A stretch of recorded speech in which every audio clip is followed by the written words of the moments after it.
110 of The Place of Sound, and I'm your host, Charlie. For those who are listening for the first time, The Place of Sound is a show that explores the relationship between place and sound, focusing on how sound shapes the places we call home. Each episode features audio-based work created by students here at Carleton University.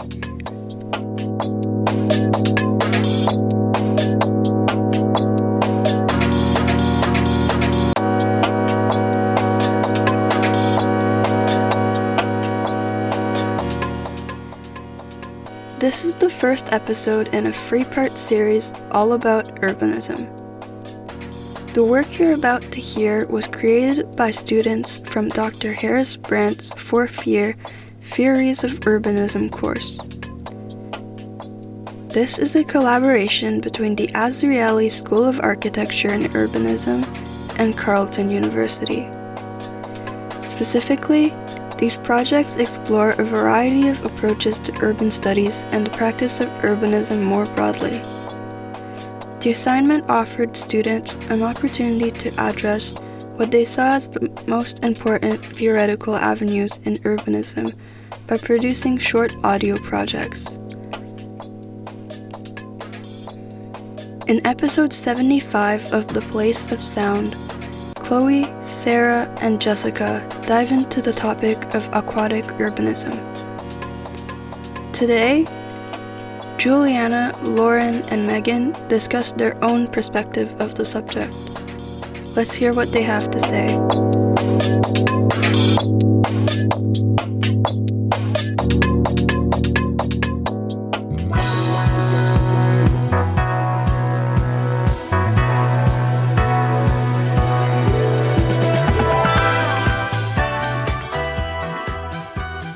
You're now listening to The Urban Legends. I'm Julianna. I'm Lauren. And I'm Megan. Every week we look to reveal the hidden forces that shape urban life, that actually dictate how we move through our cities.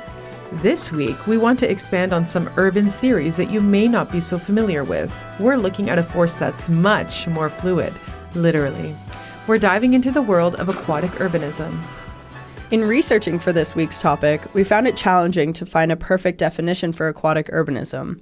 There's a huge blind spot in how we talk about cities because, for the longest time, the urban was defined by what was solid and dry. Western planning practices treated water like a border rather than the foundation.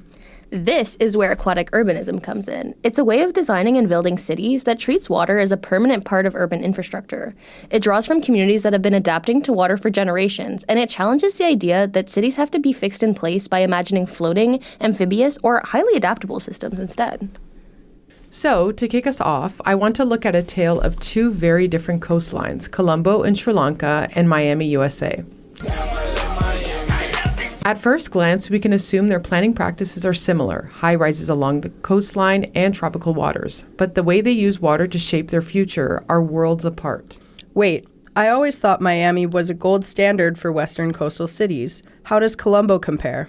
The planning of Colombo was much more intentional when you look at modern history. Sri Lanka was colonized by the Dutch and then the British. These colonial powers built their infrastructures along the coast due to their high volume of production. Harvesting, textiles, teas, and rice, for example. Which is ironic, right? Because didn't the locals historically avoid the coast? Yes, exactly, Lauren. Traditionally, Sri Lankans didn't build right on the water because they respected the sea's power. They wanted to protect themselves from it. And when said colonial powers left Sri Lanka in the late 40s, they left behind this quote-unquote industrial coastline. This is where the Sri Lankan government decided to recapitalize on the existing infrastructure to reclaim their status in the global economy, independent from their previous rule. So they didn't just walk away from the colonial leftovers. No, they essentially doubled down. They launched a program called the Western Region Megapolis Plan. It framed the spatial transformation as a prerequisite for Sri Lanka to achieve high-income country status. They basically said, if we want to be a player in Southern Asia, we need to have a massive central business district. But didn't they have land constraints? I remember you mentioning something about British laws making it challenging to build inland during your research. Yeah, that was one of their bigger challenges. Between the old Dutch fort and the quote-unquote, extremely cumbersome British land acquisition laws, expanding inland was a nightmare. So, the federal government and municipality of Colombo looked to the ocean for support. The project initially proposed reclaiming about 145 hectares, but when it was finalized, they ended up reclaiming 269 hectares of land. Okay, pause for a second. Is that what we mean by aquatic urbanism? Or is that not just land reclamation? Like, aren't we just erasing the water to make space for buildings? I'm happy that you brought that up because it allows us to identify a crucial distinction. It looks like just reclamation, but it's aquatic urbanism based on the systems required to sustain it and how they're building it. They engineered a portion of the city to operate hydrologically. What do you mean? Like the city becoming a dam? That's exactly it, Megan. The shape of the coastline, the canals running through it, and the barrier walls are designed to manage the water's energy, not just block it. The water dictates the urban form. In traditional planning, they design the city and then they build a wall to protect it. Here, the systems beneath the city are the protection. It's a hybrid where the architecture and the ocean dynamics have to work together to keep the new land afloat. So the ocean isn't just space, it's an active participant in the engineering and urban design of the city. Yeah, they used 100-year floodplain projections to help design the edge, and surprisingly, it had an ecological benefit. The coastline has been so degraded by years of shipping chemicals and neglect, but by using granite and concrete for reclamation, they actually created surfaces where natural flora and fauna could regrow. Wow, so it even helped their ecosystem? Aquatic life started coming back, but, and there always is a but, the fishermen lost out. This massive project prioritized global capital over small-scale fishermen who use the coastline for their livelihood. Right, the classic global versus local conflict. So that's an offensive strategy. How does Miami compare? Miami is a defensive failure. While Colombo was built for production, Miami was built for leisure. It was viewed as a playground where affluent American and English settlers could buy beach property. It wasn't about economics, it was about the view. But now this view is threatening to swallow the city. Exactly. Due to global warming, water isn't just rising, it's coming up from underneath. Miami is built on porous limestone, so it is dealing with sinkholes and water intrusion. Those million-dollar properties are becoming huge liabilities. So if the coast is dying, where's the money going? This is where we see what researchers call the climate flip. Miami-Dade County stretches all the way inland into the Everglades. As the water levels rise, developers are rushing to high ground. That land, though, is already occupied by historically poorer neighborhoods like Liberty Square. I can see where this is going. Yeah, it's an unfortunate example of climate gentrification. They are raising neighborhoods, displacing the current residents, and building similar luxurious developments that used to be on the beach. The tragedy of it all is that the residents are being exiled. As they get priced out of high ground, they are being pushed towards the coastline, the exact area that is sinking and losing value, or displaced out of the county completely. That's terrifying. It's like developers, planners, and designers alike are using aquatic urbanism to justify the displacement of these individuals' socioeconomic and personal lives. Exactly, and that's the biggest difference between Colombo and Miami. Colombo embraces the water and plans for long-term rising water levels, building with the aquatic reality.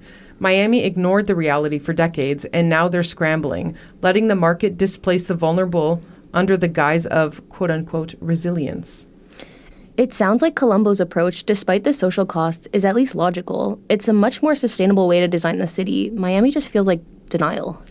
It is exactly that. It's a westernized urban center that is slowly losing its ability to exist because it refuses to adapt.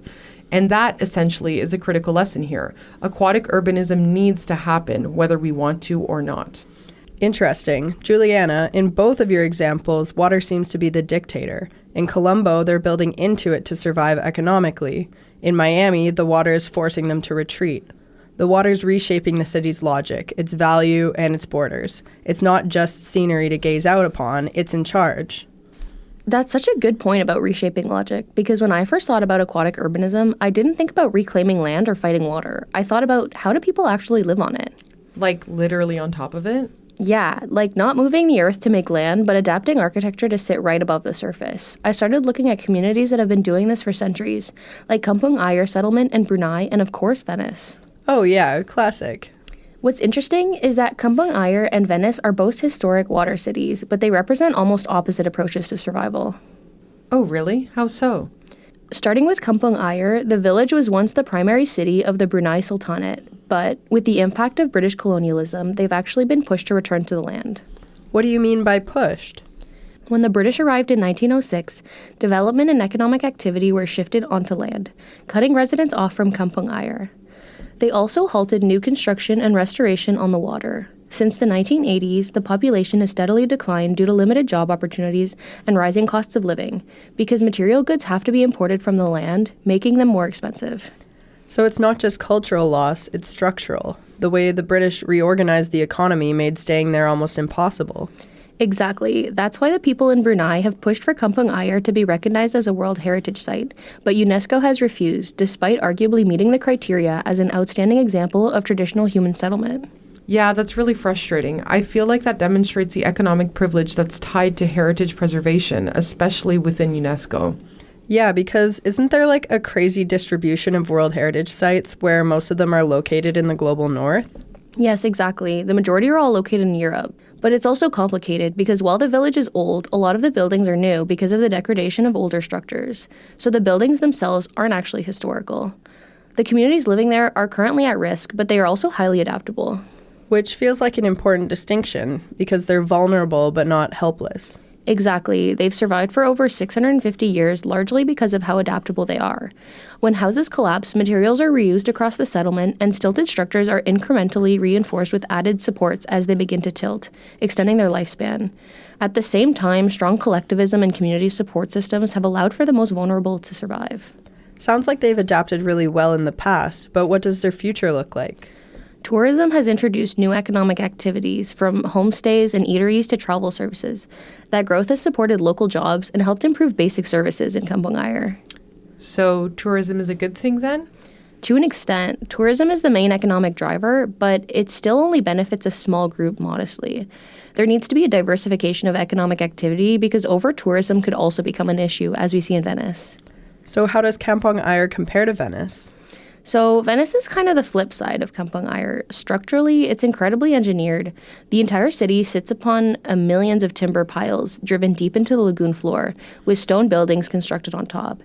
It's an impressive feat, but it's also very rigid. Venice has had an issue with floods since the Middle Ages, but climate change has made these events more frequent and more severe. Rising sea levels combined with land subsidence means that the city is quite literally sinking. I've heard Venice is one of the cities most at risk due to rising water levels, and it is also one of the most popular tourist destinations in the world.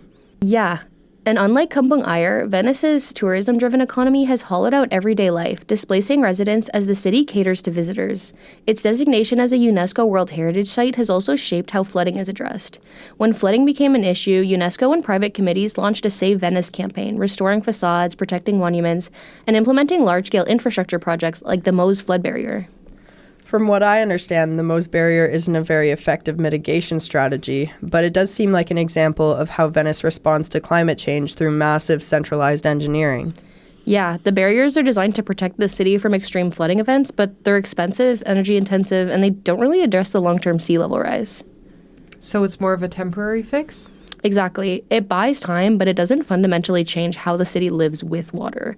And that's the big contrast with Kampung Ayer. Venice is trying to hold the line, while Kampung Ayer adapts and shifts over time. So they're defending Venice from the water, not adapting to it. Seems like the city is treated almost like a museum, something to be frozen in time rather than a living and evolving place. Yeah, exactly. So when you compare that to Kampung Ayer, you start to see a really stark contrast. One community lives through flexibility and everyday adaptation, while the other relies on massive engineering and global capital to maintain a fixed historical image. And in the example of Kampung Ayer, it starts to underscore the importance of considering indigenous communities as partners in sustainable development. Your points about climate change and indigenous planning are super interesting, because when I think of aquatic urbanism, I think more of systems that are fully integrated with and on the water, and the way that current proposals for floating cities really ignore indigenous and vernacular ways of life. Oh yeah, I think I've heard of a big floating city proposal recently.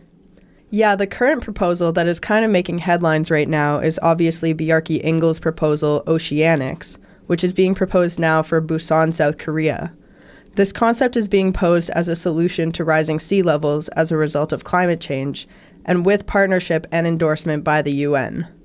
And so these proposals are being thought of for affected coastal cities around the world, but they're based on the idea of moving off the water as opposed to integrating it into the cities. That sounds really interesting, but will it work in a real-life application? That's the thing. It has very lofty aspirations and aims for what it's going to achieve in terms of sustainability, community, and climate responsibility.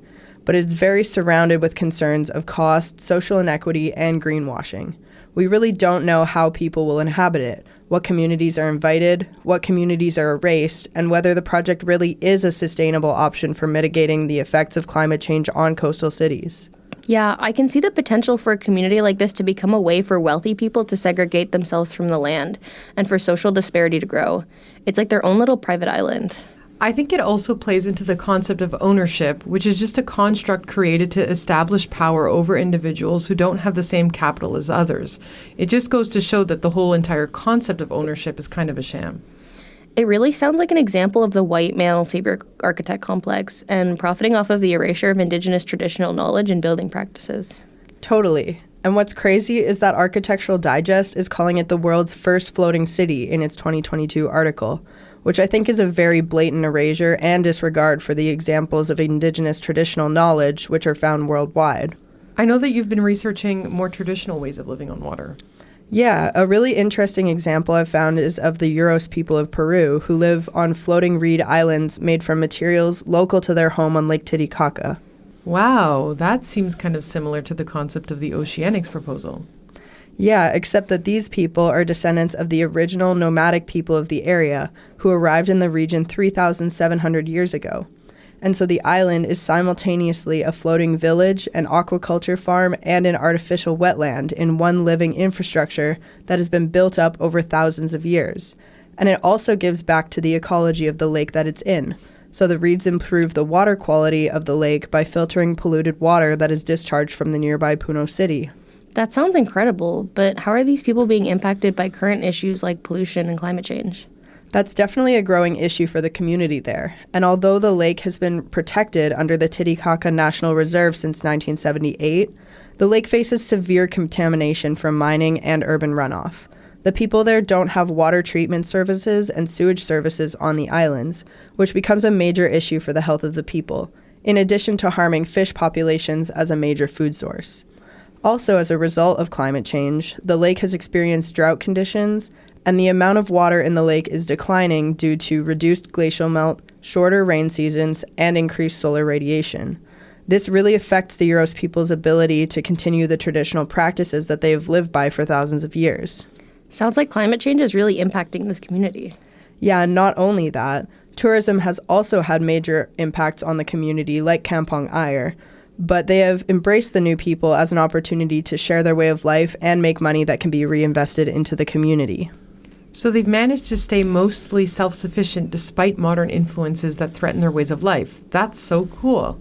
Totally. And so there's literally this established floating city that is almost independent of the land, that has been existing for thousands of years, that's just being completely erased by these mega architects like Bjarke Ingels, who are like, oh, I invented the floating city. Like, no, you didn't.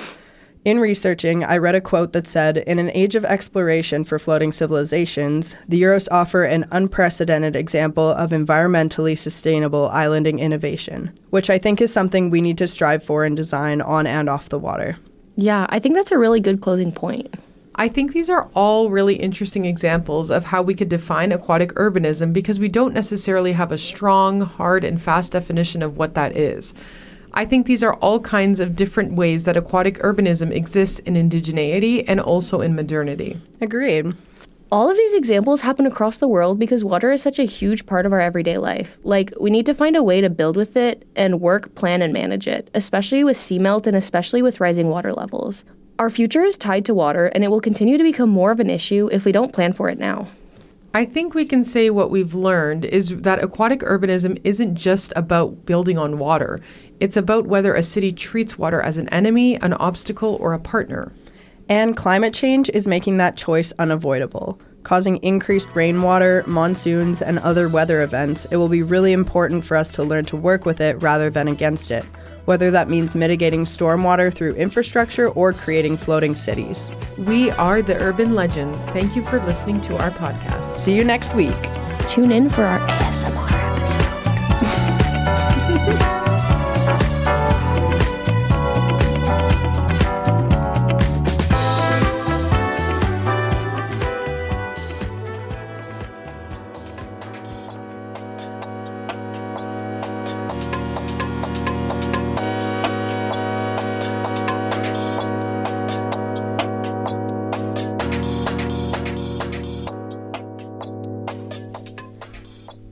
I don't think we often think about water as part of the infrastructure of different cities, especially when we live in landlocked areas. My main takeaway from this episode is that aquatic urbanism is all about being fluid.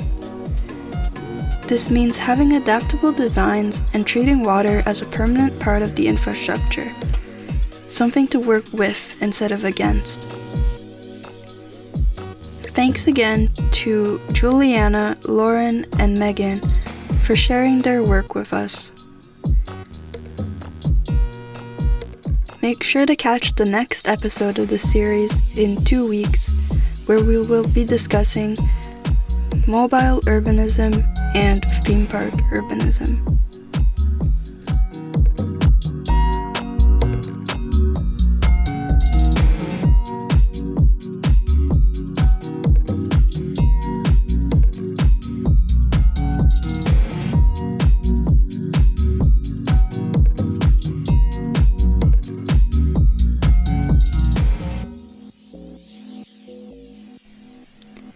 If you enjoyed this episode and want to hear more great content from students here at Carleton University, make sure to subscribe to The Place of Sound wherever you get your podcasts. If you have audio-based work you want to hear featured on the show, or if you have any comments, questions, or suggestions, please reach out to us on Instagram at The Place of Sound or via email at theplaceofsound.social@gmail.com. This has been The Place of Sound. Thank you for listening.